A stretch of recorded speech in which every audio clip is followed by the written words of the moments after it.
Imaginen un joven que a los 20 años ya era rey, y que en tan solo una década construyó uno de los imperios más grandes de la historia. Alejandro Magno no solo conquistó tierras, sino también las mentes y los corazones de quienes cruzaron su camino. Pero, ¿qué impulsó a este hombre a enfrentarse al mundo entero? ¿Fue la ambición, el destino o algo más profundo? En este viaje descubrirás cómo Alejandro cambió el curso de la historia y por qué su leyenda vive hasta hoy. En la antigua ciudad de Pella, en el corazón de Macedonia, nació un niño destinado a cambiar el curso de la historia, Alejandro, hijo del rey Filipo II y de la reina Olimpia. Desde su nacimiento en el año 356 AC, su vida estuvo marcada por una dualidad poderosa. Por un lado, su madre Olimpia, una mujer apasionada y mística. Le inculcó la creencia de que descendía de los dioses, afirmando que el gran Zeus misma era su verdadero padre. Este linaje divino marcó profundamente a Alejandro, dándole una confianza en sí mismo que rozaba la audacia y el sentido de propósito inquebrantable. Filipo II, su padre, era un líder implacable, conocido tanto por su destreza en el campo de batalla como por sus habilidades estratégicas y diplomáticas. Bajo su gobierno, Macedonia creció y se fortaleció, transformándose de una región insignificante en una potencia emergente. Pero Filipo no veía a Alejandro solo como un hijo, sino como un heredero, un joven que algún día llevaría su legado aún más lejos. Así, desde una edad temprana, Alejandro fue adiestrado en las artes de la guerra y la política, acompañando a su padre en expediciones. A los 13 años, Filipo tomó una decisión que cambiaría la vida de Alejandro para siempre. Contrató al filósofo Aristóteles como su tutor personal. Este genio de la filosofía no solo le enseñó ciencia y literatura, sino que le abrió la mente a temas que iban más allá de lo material. Con Aristóteles, Alejandro estudió filosofía, política, ética y lógica. Leyó la Ilíada, aprendió sobre los héroes de la mitología griega y se sumergió en los secretos de la naturaleza y el cosmos. La enseñanza de Aristóteles no solo formó su intelecto, sino que le inculcó una visión del mundo en la que la ambición y el conocimiento eran las llaves para conquistar no solo tierras, sino también los corazones y las mentes de las personas. La oportunidad de demostrar su valía llegó cuando Alejandro tenía solo 16 años. Durante una ausencia de Filipo, una tribu rebelde en Tracia se alzó contra Macedonia, esperando aprovechar la situación. Sin embargo, Alejandro, a pesar de su juventud, actuó con rapidez y valentía. Lideró un contingente de soldados, aplastó la rebelión en un acto de audacia, fundó una ciudad en honor a sí mismo, llamándola Alexandría Eschate. Sin embargo, la estabilidad de Macedonia se rompió abruptamente en el año 336 AC, cuando Filipo fue asesinado en un banquete, aparentemente por un miembro de su propia guardia. Las circunstancias del asesinato fueron confusas, y algunos rumores apuntaban a que Olimpia y Alejandro podrían haber estado involucrados, aunque nunca se confirma. Con la muerte de su padre, Alejandro ascendió al trono a los 20 años, enfrentándose a un reino en plena conmoción y una serie de intrigas en la corte. Sin perder tiempo, Alejandro se movió con rapidez y determinación para eliminar a aquellos que podían cuestionar su ascenso, consolidando su posición y mostrando al mundo que el nuevo rey de Macedonia era un líder audaz. Fue entonces cuando Alejandro comenzó a mirar hacia el este, hacia las tierras del imperio persa. Heredero de una potencia en ascenso, el joven rey no solo soñaba con igualar a su padre, sino con superarlo y, quizás, cumplir con la visión que Aristóteles y Olimpia le habían inculcado. La de un mundo unido bajo un solo líder. La etapa estaba preparada. Alejandro había emergido de la forja de la juventud y estaba listo para encaminarse en el camino de la conquista. Convertido en rey de Macedonia, Alejandro se encontró ante un reino que, aunque poderoso, era aún vulnerable frente al vasto imperio persa. Su padre, Filipo, había soñado con castigar a los persas por sus agresiones contra Grecia, y Alejandro, decidido a honrar su legado, adoptó esta misión como suya. Sin embargo, para Alejandro, esta campaña era mucho más que una simple guerra de represalias.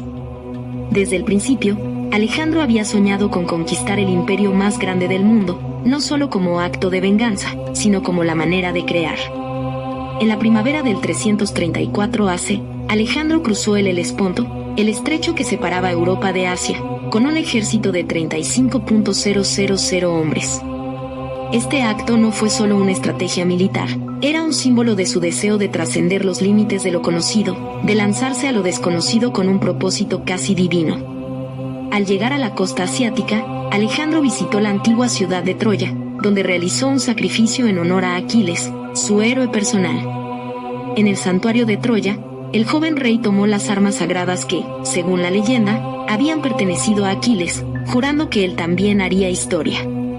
La primera prueba de su ambición llegó en el río Gránico, donde Alejandro se enfrentó a un ejército persa que intentaba detener su avance. A pesar de estar en inferioridad numérica, Alejandro lideró personalmente a su caballería, lanzándose contra las líneas persas con una ferocidad que inspiró a sus soldados y desmoralizó al enemigo. La victoria en el Gránico no solo fue una demostración de su habilidad táctica, sino también una advertencia al mundo persa, el joven rey de Mac. Su fama comenzó a extenderse y, a medida que avanzaba más hacia el corazón de Persia, más ciudades se sometían a él sin luchar, temiendo su destreza militar. Sin embargo, Alejandro no era solo un conquistador brutal. En cada ciudad que tomaba, demostraba un astuto sentido político y diplomático. Respetaba las tradiciones locales, permitía que las poblaciones siguieran con su vida cotidiana y, en ocasiones, incorporaba a los líderes locales en su administración. Esto le permitió ganar no solo victorias militares, sino también la lealtad de muchas personas bajo su dominio. En el año 333 AC, Alejandro se enfrentó a Darío III, el emperador de Persia, en la batalla de Isos. Darío había reunido un enorme ejército, seguro de que podría detener al joven macedonio y restaurar la paz en su imperio. Sin embargo, Alejandro demostró nuevamente su genio táctico, utilizando formaciones y movimientos que sorprendieron y desorientaron a las persas. En medio de la batalla, Alejandro logró romper las defensas enemigas y se lanzó directamente hacia Darío. Aterrorizado, el emperador persa huyó. Tras la victoria, Alejandro capturó a la madre, esposa e hijas de Darío, pero, en un acto inesperado, las trataron con gran respeto y dignidad, asegurando que no les faltara nada. Este acto de magnanimidad sorprendió tanto a sus propios hombres como a los persas, y Alejandro comenzó a ganarse el respeto, e incluso la admiración, de muchos en Persia. Con Isos como telón de fondo, Alejandro comprendió que su destino estaba mucho más allá de simples batallas y conquistas territoriales. El joven rey macedonio tenía ante sí la posibilidad de cambiar el curso de la historia y transformar el mundo conocido. El camino estaba despejado hacia Egipto, y Alejandro, con una determinación inquebrantable, comenzó a avanzar hacia el sur, dejando a su paso un legado de fuerza. Después de la victoria en Isos, Alejandro avanzó hacia el sur, dirigiéndose a Egipto. Su llegada a esta antigua tierra no fue solo una extensión de su campaña de conquista, sino una etapa clave en su visión de sí mismo y de su imperio. En lugar de ser recibido como invasor, Alejandro fue visto como un libertador. El pueblo egipcio, que había sufrido bajo el yugo persa, lo acogió con reverencia y respeto. Al ingresar a Egipto, Alejandro consolidó su dominio sobre una región de riqueza cultural e histórica que había fascinado al mundo antiguo. Uno de sus primeros actos en Egipto fue la fundación de la ciudad de Alejandría, en la costa del Mediterráneo. Situada estratégicamente, la ciudad fue diseñada para convertirse en un centro de comercio, cultura y conocimiento. Alejandro imaginaba una metrópoli donde las culturas griega y egipcia podían fusionarse, un lugar que simbolizara su visión de un mundo unido bajo su liderazgo. Alejandría sería su legado eterno, un faro que guiaría a las generaciones futuras hacia la ilustración y el progreso. Pero Egipto ofrecía más que una oportunidad política y económica. Para Alejandro, este lugar representaba también una conexión mística con el mundo de los dioses. Fascinado por la espiritualidad egipcia, decidió realizar una peregrinación al oasis de Siwa, donde se encontró el oráculo de Amón, una de las deidades más veneradas del panteón egipcio. Este viaje a través del desierto, en condiciones adversas, fue una muestra de su voluntad y su deseo de descubrir un propósito mayor. Al llegar al oráculo, Alejandro fue recibido con reverencia. Los sacerdotes lo llevaron ante la estatua de Amón, y tras un ritual sagrado, le revelaron lo que él tanto deseaba escuchar. Era un hijo de los dioses, un elegido, alguien destinado a grandes logros. Este momento místico profundizó su convicción de que estaba destinado a algo más que ser un rey guerrero. Sentí que los dioses le habían encomendado la misión de unir al mundo bajo su mando. Alejandro regresó de Sigua no solo como un faraón, sino como una figura divina, alguien que creía ser el puente entre los mortales y los dioses. Declarado faraón por el pueblo egipcio, Alejandro consolidó su estatus como líder universal. Bajo su mando, Egipto comenzó a prosperar, y la nueva ciudad de Alejandría pronto se convirtió en un crisol de culturas y un símbolo de lo que él soñaba para todo su imperio. Sin embargo, Alejandro sabía que su destino lo empujaba a seguir avanzando, y Egipto era solo un paso más en su camino hacia la grandeza. Con el oráculo de Amón dando su bendición, Alejandro miró hacia el este, donde el poderoso Darío aún gobernaba la mayor parte del imperio persa. En el año 331 AC, Alejandro y sus tropas se prepararon para enfrentarse al mayor desafío de su campaña, la batalla de Gaugamela. Una llanura en Mesopotamia donde Darío III había reunido un ejército masivo con la intención de detener, de una vez por todas, el avance de Alejandro. Darío había aprendido de las derrotas previas y había reunido un contingente imponente, compuesto de infantería, caballería y temibles carros de guerra, que esperaban ser suficientes para Abrum. La noche antes de la batalla, Alejandro convocó a sus generales y soldados más cercanos. El joven rey se mostró sereno y confiado, asegurando a sus hombres que los dioses estaban de su lado y que este era su momento para cambiar el curso de la historia. Mientras tanto, Darío dormía inquieto en su tienda, consciente de que su imperio estaba en juego. Al amanecer, los ejércitos se formaron, y Alejandro, montado en su caballo bucéfalo, observaron el campo de batalla con atención, buscando el momento y el lugar perfecto. Cuando comenzó la batalla, Alejandro ejecutó una estrategia magistral. Lideró a su caballería en un ataque que rompió las líneas persas en el momento justo, creando confusión y caos en el enorme ejército de Darío. En medio de la batalla, Alejandro se lanzó hacia Darío, y por un momento, pareció que el destino de Persia se decidiría en un duelo directo entre ambos líderes. Sin embargo, ante la embestida macedonia, Darío perdió el valor y huyó del campo de batalla, dejando a sus soldados a merced de Alejandro. La victoria en Gaugamela fue total y decisiva. Alejandro no solo había ganado una batalla, había asegurado su dominio sobre el imperio persa.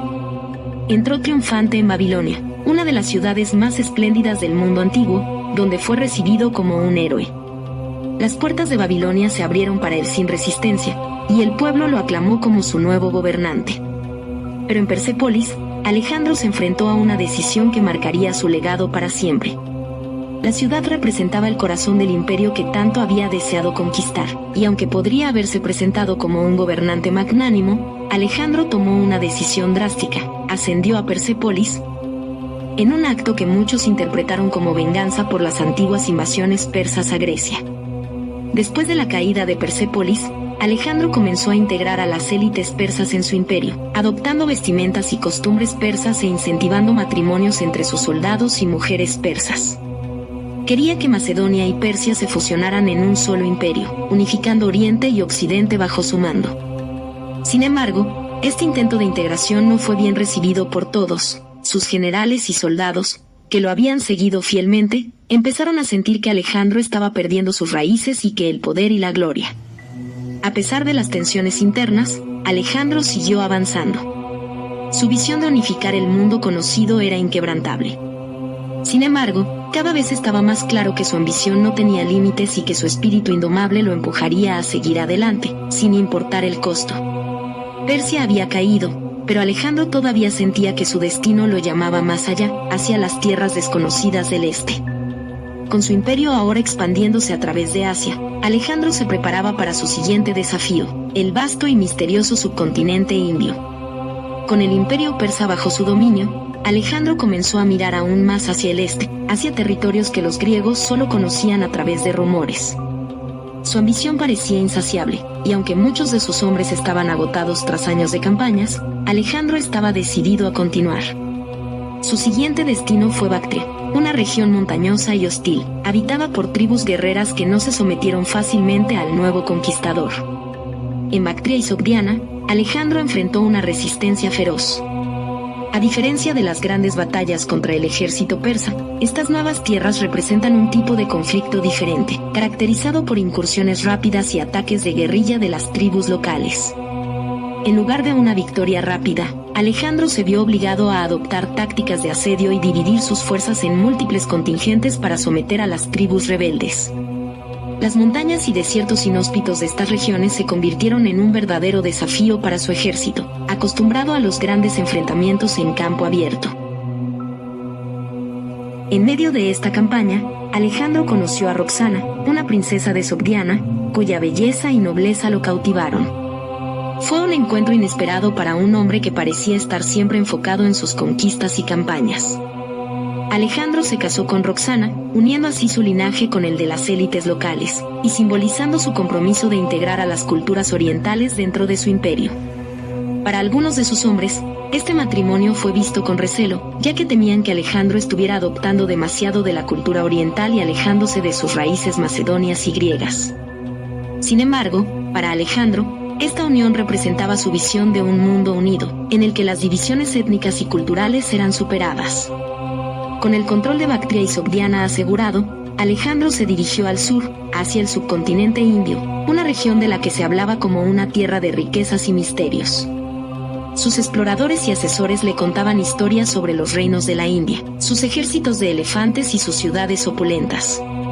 La India era, para Alejandro, un lugar mítico, un nuevo horizonte que representaba la frontera final de su imperio.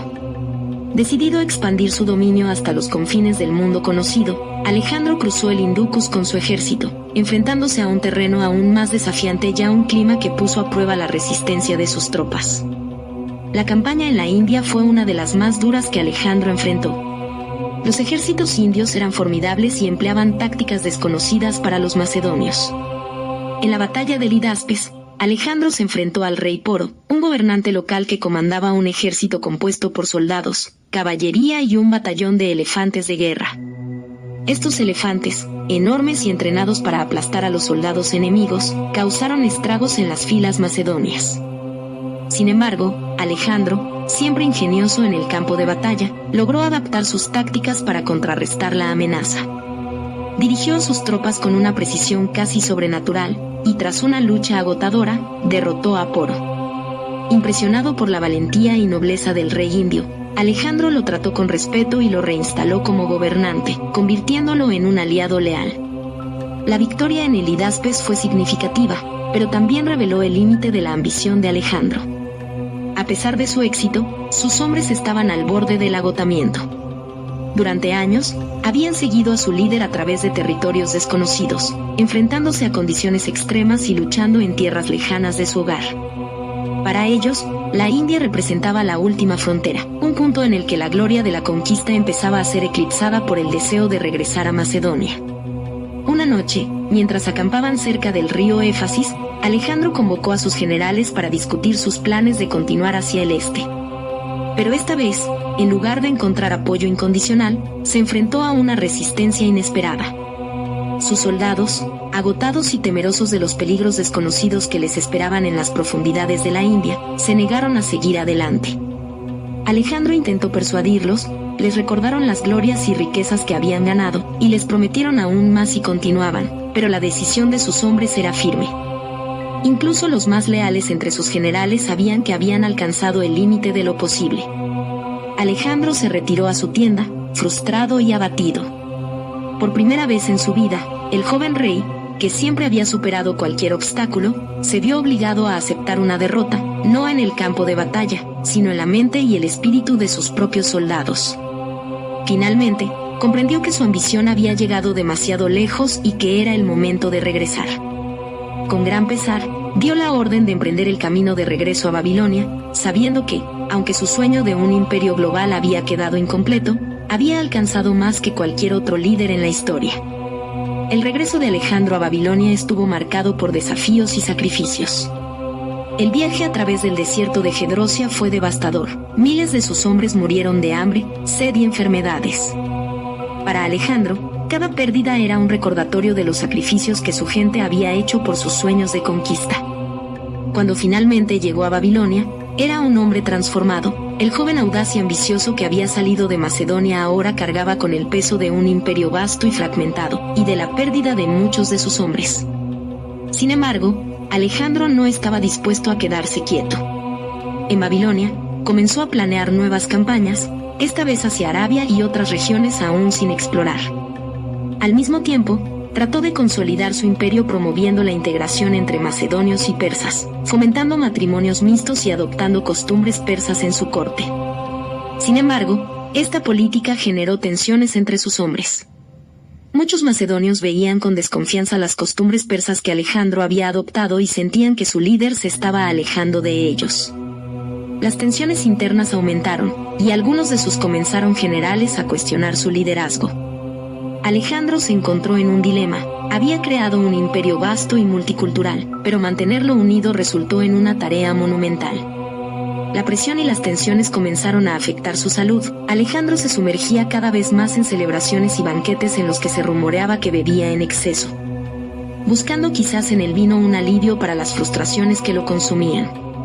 En el año 323 AC, Alejandro cayó gravemente enfermo en Babilonia. Algunos de sus cercanos afirmaron que su enfermedad fue causada por un veneno. Otros decían que simplemente había sucumbido al agotamiento tras años de vida extrema y campaña incesante. Durante días, Alejandro permaneció postrado en su lecho, mientras sus generales y amigos se reunían a su alrededor. En sus últimos momentos, le preguntaron a quién dejaría el imperio, y Alejandro, apenas capaz de hablar, respondió con una frase enigmática: al más fuerte. El 10 de junio de 323 AC, Alejandro Magno murió a los 32 años, dejando un imperio vasto y sin una sucesión clara. Su muerte dejó a sus generales sumidos en el caos y las disputas por el poder, que eventualmente llevaron a la fragmentación de su imperio en varios reinos helenísticos. Sin embargo, la influencia de Alejandro perduraría en la historia, tanto por el legado cultural que dejó como por la inspiración que su vida y sus conquistas proporcionaron a generaciones futuras. La muerte de Alejandro no significó el fin de su impacto en el mundo. Al contrario, el imperio que él creó se convirtió en el crisol de culturas, donde las ideas y tradiciones griegas y orientales se fusionaron, dando origen a una nueva era conocida como el helenismo. En los siglos posteriores, la influencia griega se extendió por Asia, Egipto y el Mediterráneo, afectando profundamente la filosofía, la ciencia, el arte y la literatura. Alejandro no solo fue un conquistador, fue un visionario que, en su ambición, buscó unificar culturas y pueblos. Su nombre se convirtió en leyenda, y su historia inspiró a líderes y pensadores a lo largo de la historia. En el Imperio Romano, los generales y emperadores lo estudiaron y lo tomaron como modelo de ambición y valentía. En el Renacimiento, fue un símbolo de poder y sabiduría, y su figura siguió inspirando a generaciones a lo largo de los siglos. En el fondo, Alejandro Magno representó la dualidad de la grandeza y la tragedia humana. Su vida es un recordatorio de los logros que se pueden alcanzar con visión y determinación, pero también de los peligros de la ambición desmedida. Alejandro cruzó fronteras, derribó imperios y cambió la historia para siempre. Su nombre, como una sombra inmortal, sigue resonando en la historia, inspirando a quienes buscan conquistar no solo tierras, sino también los límites de la mente.